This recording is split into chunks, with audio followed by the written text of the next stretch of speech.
ಈಜ್ರೋ.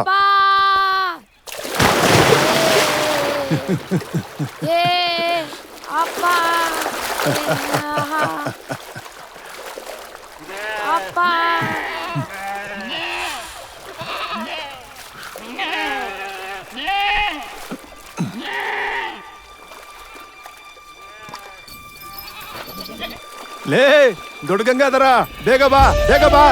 ಬಾಲಮ್ಮನ್ ಕುರಿ ಈ ದಿನ ನಾನು ಹೋಗಿ ಬರ್ತೀನಿ. ಸರಿ ಹೋಗ್ ಬಾ. ಬಾಲಮ್ಮ ತಾಯಿ, ಇಷ್ಟು ದಿನ ಆದ್ಮೇಲೆ ಮರಿ ಹಾಕಿದ್ಯಲ್ಲಮ್ಮ.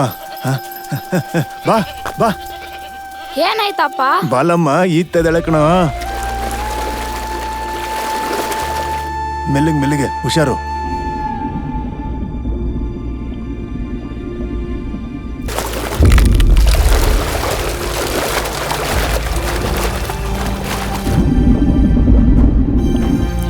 ಮೆಲ್ಲಿಗೆ ಮೆಲ್ಲಿಗೆ. ಇಲ್ಲಿ ನೋಡು, ಹೋಗಿ ನಿನ್ ತಮ್ಮಂಗ್ ತೋರ್ಸೋಗು.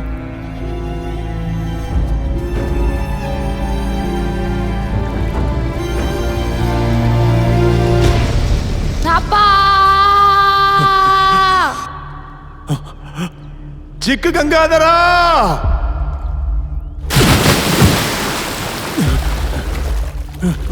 ಮಗನ ಮಗನ, ಲೋ ಲೋ.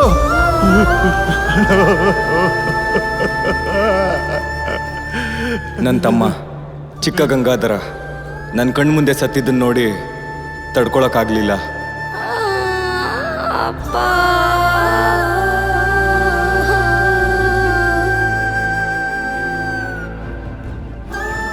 ಅವತ್ತಿಂದ ನನಗೆ ನೀರಂದ್ರೆ ಭಯ ಶುರುವಾಯಿತು.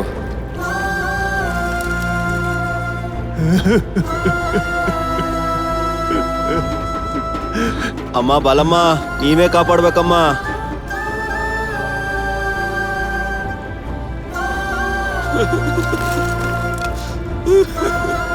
ಆ ಮಲ್ಲಣ್ಣನ್ ಕರ್ಕೊಂಬ ಹೋಗು.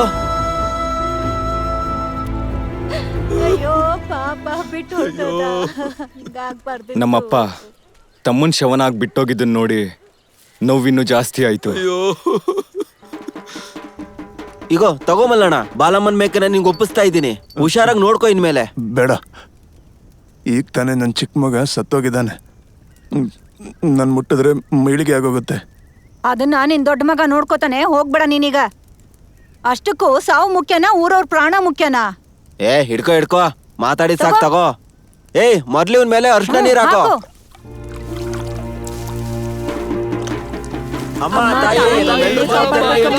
ಅವತ್ತಿಂದನೇ ನಮ್ಮಪ್ಪ ಬಾಲಮ್ಮನ್ ಕುರಿ ಜವಾಬ್ದಾರಿ ತಗೊಂಡ್ರು.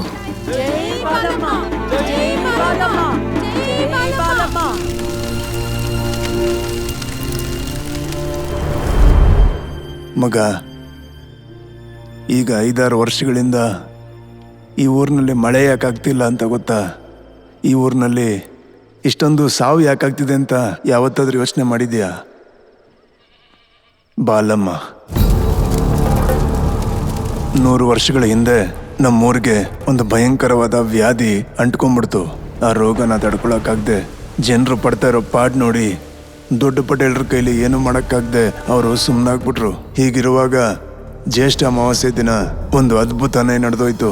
ಪಟೇಲ್ರ ಕನ್ಸಲ್ಲಿ ಬಾಲಮ್ಮ ದರ್ಶನ ಕೊಟ್ಲು. ಊರ್ ಜನರು ದಿನ ಬಟ್ಟೆ ಒಗೆಯುವಂತ ಚಪ್ಪಡಿ ಕಲ್ ರೂಪದಲ್ಲಿ ನಾನಿದ್ದೀನಿ, ನನಗೆ ಗುಡಿ ಕಟ್ಟಿ ಪ್ರತಿ 12 ವರ್ಷಕ್ಕೂ ಒಂದ್ಸಾರಿ ನನ್ನ ಹೆಸರಲ್ಲಿ ಒಂದು ಮರಿನ ಬೆಳೆಸಿ ಜಾತ್ರೆ ಮಾಡಿ ಬಲಿ ಕೊಡಿ. ಹಾಗೆ ಮಾಡಿದ್ರೆ ಯಾವ ರೋಗಗಳು ಬರ್ದಿರೋ ಹಾಗೆ, ಬರ ಬರ್ದಿರೋ ಹಾಗೆ ನಾನ್ ನೋಡ್ಕೋತೀನಿ ಅಂತ ಹೇಳಿದ್ಲು ಬಾಲಮ್ಮ. ಮಾರನೇ ದಿನನೇ ಪಟೇಲ್ರು ಊರ್ ಜನರನ್ನೆಲ್ಲ ಸೇರಿಸಿ ಬಾಲಮ್ಮನ ಕರ್ಕೊಂಬಂದು ಸ್ಥಾಪನೆ ಮಾಡಿಸಿ ಪೂಜೆ ಮಾಡೋದಕ್ಕೆ ಶುರು ಮಾಡಿದ್ರು. ಅವಾಗಿಂದ ಊರಲ್ಲಿ ಎಲ್ಲ ಶುಭಾನೇ ಆಯ್ತು. ಆದ್ರೆ ಈಗ ಬಂದಿರೋ ಸಮಸ್ಯೆ ಏನು ಅಂದ್ರೆ, ಎಷ್ಟೋ ವರ್ಷಗಳಿಂದ ಬೆಳೆಸಿ ಕಾಪಾಡ್ಕೊಂಬಂದಿದ್ದಂತ ಮರಿ ಜಾತ್ರೆಗೆ ಇನ್ನೇನು 3 ದಿನ ಇರ್ಬೇಕಾದ್ರೆ ಸತ್ತೋಯ್ತು. ಇನ್ನೊಂದು 15 ದಿನಕ್ಕೆ ಮುಂಚೆನೆ ಸತ್ತೋಯ್ತು. ಊರಲ್ಲಿ ಬರ ರೋಗ ಅಂತ ಎಲ್ರಿಗೂ ಕಷ್ಟಗಳೇ ಬಂತು.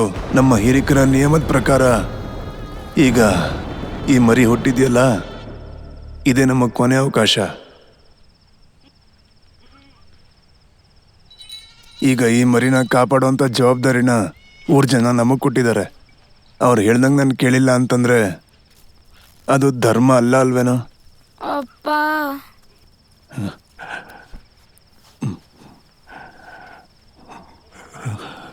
ಹಾಗಂತ ನಿನ್ನ ತಮ್ಮ ಚಿಕ್ಕ ಗಂಗಾಧರನ ಮೇಲೆ ನನಗೆ ಪ್ರೀತಿ ಇಲ್ಲ ಅಂತ ಅಲ್ಲ ಕಣೋ.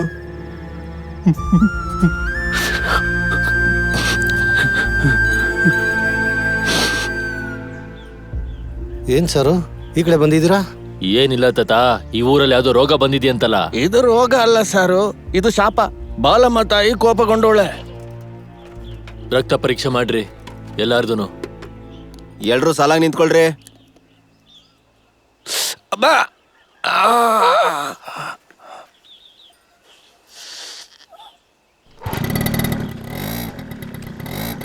ಕೂತ್ಕೊಳ್ಳೋ. ಮತ್ತೆ ಹೆಂಗೆ ಸಾರು? ಇವಾಗ ಹೋಗ್ತಾ ಇದೀನಲ್ಲ, ಔಷಧಿ ತರ್ಬೇಕಲ್ವಾ, ಹಿಂಗೋಗಿ ಹಂಗ್ ಬರ್ತೀನಿ. ಹ್ಮ್.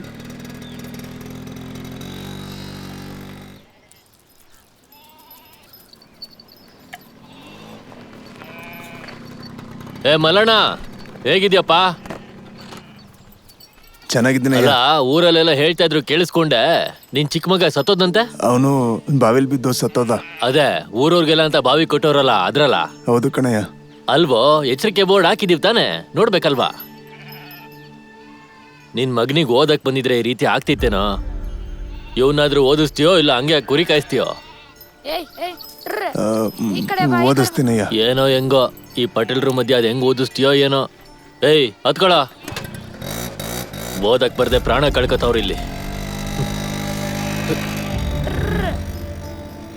ಹೇಯ್ ಹೇಯ್ ಹೇಯ್ ಹೇಯ್ ಅವತ್ತೇ ನಮ್ಮಪ್ಪ ನಿರ್ಧಾರ ಮಾಡಿದ್ರು, ಹೇಗಾದ್ರೂ ನನ್ನ ಮಗನ ಓದಿಸ್ಬೇಕು ಅಂತ. ಹೇಯ್ ಹೇಯ್. ಜೀವನದಲ್ಲಿ ಮೊದಲನೇ ಸಾರಿ ಏನೋ ಹೊಸ್ದಾಗಿ ನೋಡ್ದೆ ವಿದ್ಯೆ. ಅದನ್ನ ಕೊಡೋ. ಆದ್ರೆ ಶಾಲೆಯಲ್ಲಿ ಓದ್ತಿದ್ ಪ್ರತಿ ಮಕ್ಕಳು ಪಟೇಲ್ರ ಮಕ್ಕಳೇ. ಏ ಗಂಗಾ, ಗಂಗಾ. ನಮಸ್ಕಾರ ಮೇಷ್ಟ್ರೆ. ಇವರೇ ದುರ್ಯೋಧನ್ ಸರ್. ನಮ್ಮೂರಲ್ಲಿ 20 ವರ್ಷದಿಂದ ಹೇಳ್ಕೊಡ್ತಿರೋರು ಇವ್ರೆ. ಇಲ್ಲ ಮೇಷ್ಟ್ರೆ, ನನ್ನ ಮಗನ್ನ ಸ್ಕೂಲಿಗೆ ಸೇರ್ಸಕ್ ಬಂದಿದ್ದೀನಿ ಮೇಷ್ಟ್ರೆ. ಏನ್ ಬೆಳಗ್ಗೆ ಕುಡ್ಕೊಂಡ್ ಬಂದಿದ್ಯಾ ಹೆಂಗೆ? ಇಲ್ಲ ಮೇಷ್ಟ್ರೆ. ನಡಿಯೋ. ಏಯ್ ದೂರ ಹೋಗೋ, ನಡಿಯೋ. ಬಂದ್ಬಿಡ್ತಾರೆ. ನಮಸ್ತೆ ಮಕ್ಳ. ಏಯ್ ಬರಿಯೋ. ಏಯ್ ಏಯ್.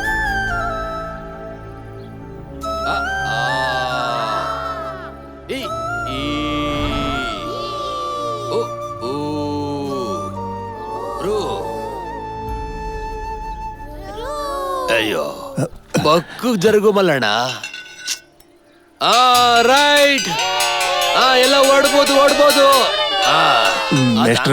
ಮೇಷ್ಟ್ರೆ, ನನ್ ಕೈಲಿ ಏನು ಇಲ್ಲ ಮಲ್ಲಣ್ಣ.